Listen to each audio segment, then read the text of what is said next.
The Lord be with you. And with your spirit. Reading.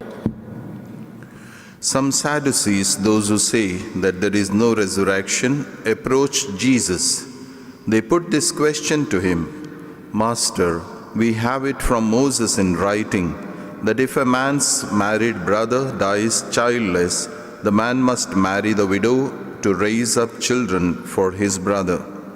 Well then, there were 7 brothers. The first, having married a wife, died childless. The second and then the third married the widow, and the same with all 7. They died, leaving no children. Finally, the woman herself died. Now at the resurrection, to which of them will she be wife, since she had been married to all 7? Jesus replied, The children of this world take wives and husbands, but those who are judged worthy of a place in the other world, in the resurrection from the dead, do not marry, because they can no longer die. They are as the same as angels, and being children of the resurrection, they are children of God. And Moses himself implies that the dead rise again in the passage about the bush, where he calls He, the Lord, the God of Abraham, the God of Isaac, and God of Jacob. Now he is God, not of the dead, but of the living, for to him all are in fact alive. Some scribes then spoke up. Well put, Master, they said, because they would not dare to ask him any more questions. The Gospel of the Lord. Praise to you, Lord Jesus Christ.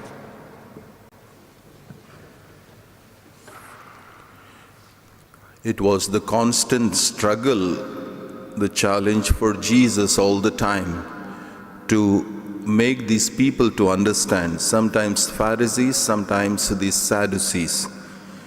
Pharisees, they had their own point of view, so they had concluded certain things. Both of them, they believed in Torah.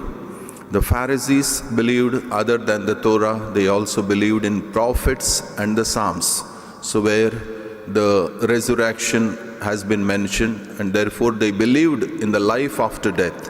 Whereas Sadducees, they did not believe in prophets and Psalms. So they believed only in Torah, the 5 first books of the Bible, what we have, the 5 books.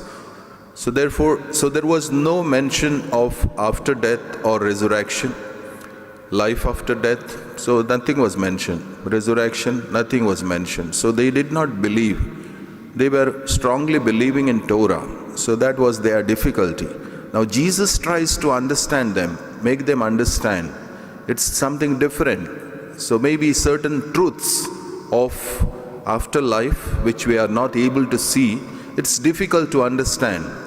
Yet, so there is implication already in the bush, the burning bush, and what Jesus said, I am the Lord of the living. God is God of the living. Not only here, they are not dead. After that, they are still living. So that is why it's already implied in that. So when Jesus speaks to these people, Sadducees, so he says that after death, so there is a different type of life. So we don't need to think. They are like angels. It's an angelic life, the holy life. So we start living that life here and continue in the world to come. Now there were also Pharisees, so listening to Sadducees. So they thought Jesus is talking against these Sadducees. So they become the enemy. Enemy of the enemy is a friend. So they join together in order to destroy Jesus, to crucify Jesus. So that is what happens in our life also. The challenge in our life, sometimes so much, within the family or outside the family, it can be so much. So we are not able to understand one another. Certain things may be small thing, and then there is a lot of disagreement. Those become the challenges, struggles in our life. Jesus helps us. Jesus comes into our life in order to remove all those misunderstandings and clear our doubts so that we may be able to experience the joy in living together, removing all our struggles, the challenges that we have, misunderstandings, so that He creates love, trust, and understanding. God bless you.